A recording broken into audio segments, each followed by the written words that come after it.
everyone, my name is Lindsay Artman and I am in Leadership 2200. And today I'm going to be giving you a short briefing about emotional intelligence. The object of my briefing is for each listener to understand how emotional intelligence affects leadership. First off, I'm going to start by giving you a short definition of what exactly emotional intelligence is. Emotional intelligence is the ability to identify, use, understand, and manage emotions in a positive ways to relieve stress, communicate effectively, empathize with others, overcome challenges, and diffuse conflict. With that being said, there are three important things to know about emotional intelligence. The first one, to me, emotional intelligence is one of the most important traits you can have. I say this because you can have the most training in a position, you can have the highest IQ rating, and that does not necessarily make you a good leader.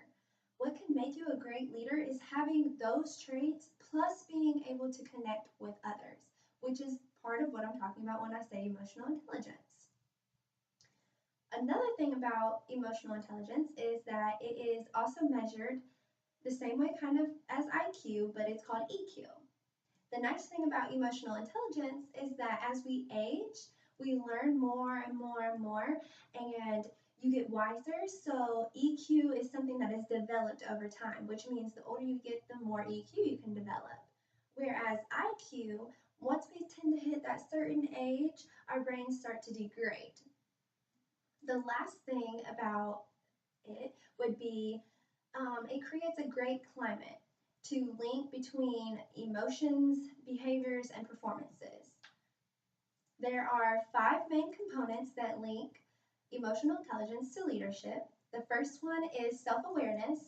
Self awareness is basically your feelings and being able to recognize them and knowing how they affect not only you, but others, your job performance, and maybe even your organization. The second one is self regulation. This gives you the freedom from your feelings.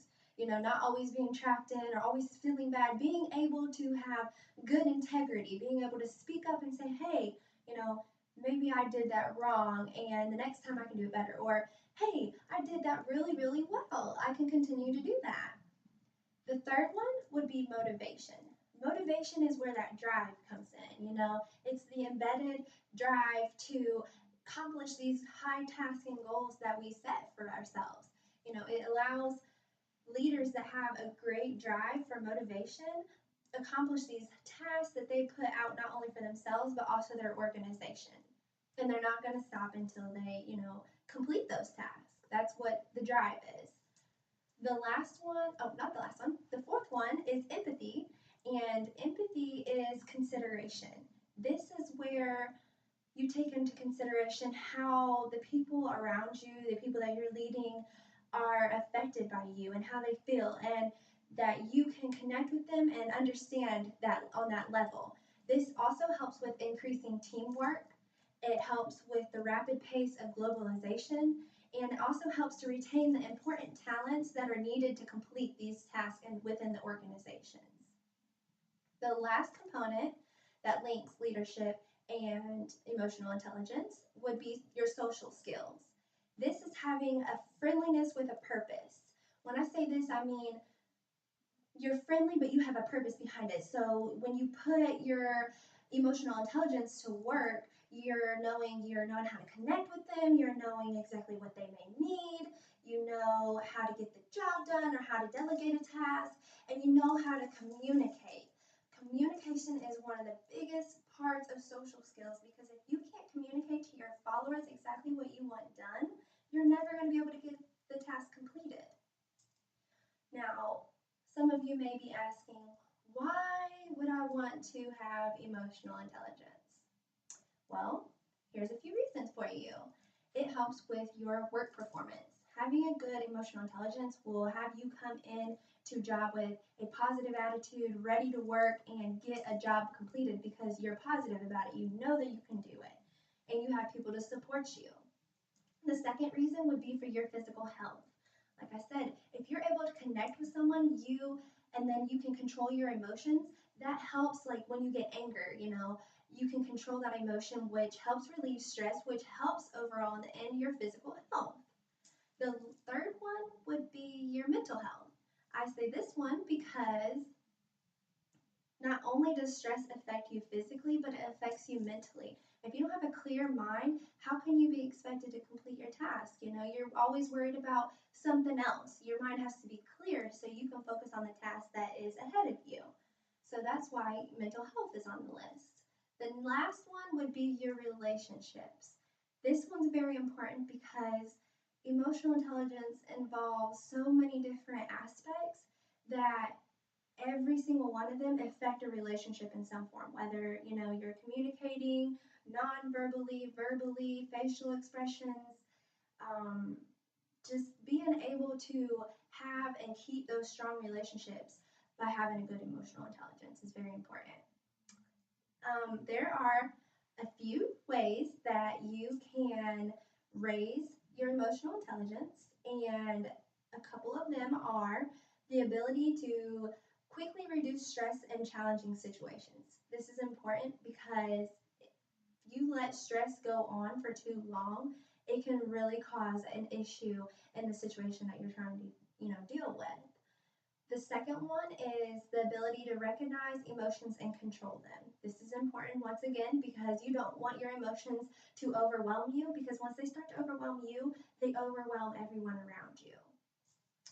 Next is the ability to connect emotionally, and that means having nonverbal communication, not always having to go up and say this, this, and this to a person. Being able to just walk up, put your hand on their shoulder, and give them a look that they know a job well done for the day. Having the ability to have that humor, the playfulness, it helps stay connected in bad situations. Whenever something goes wrong, don't always be so quick to snap, because it may not have been that person's fault that that issue occurred. So, if you keep a humor, playfulness, joking around, it tends to help get the situation moving, because more than likely, if a situation happened and that person was, there during that situation, they're probably going to feel really awful already that the situation is bad. So just try not to make it any harder on them. The last one is resolve conflicts with a positive attitude and have confidence while doing it. This is important because you want to stay confident and give your followers that vibe that even though this is a problem, we're going to get through it and it's going to be okay. Because that's what people want to know. There's always going to be problems, and it's unavoidable to have, to not have them. So when you can say, it's okay, we're going to get through this, and, to keep pushing, that gives your followers that much more strength. So with all this being said, I just wanted to say that leaders are not born. They are definitely made. And the nice thing about that is that emotional intelligence is developed. It's not just there. You're not born with it. And it doesn't degrade like IQ. That's why it's so important that if you have emotional intelligence and you keep developing it as you go on and on and on throughout your career or organization, it's only going to get better for you and your organization and your followers.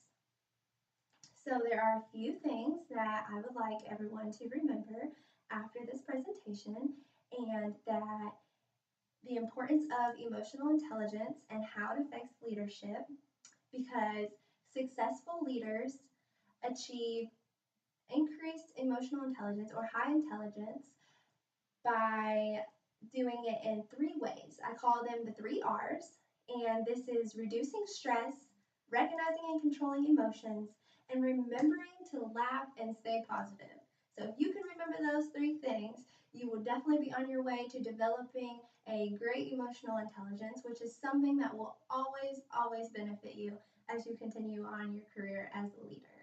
So it was very nice to meet all of you, and I'm so glad to have had this class with you guys, and I wish you guys the best of luck as you continue on in your education, and thank you for listening.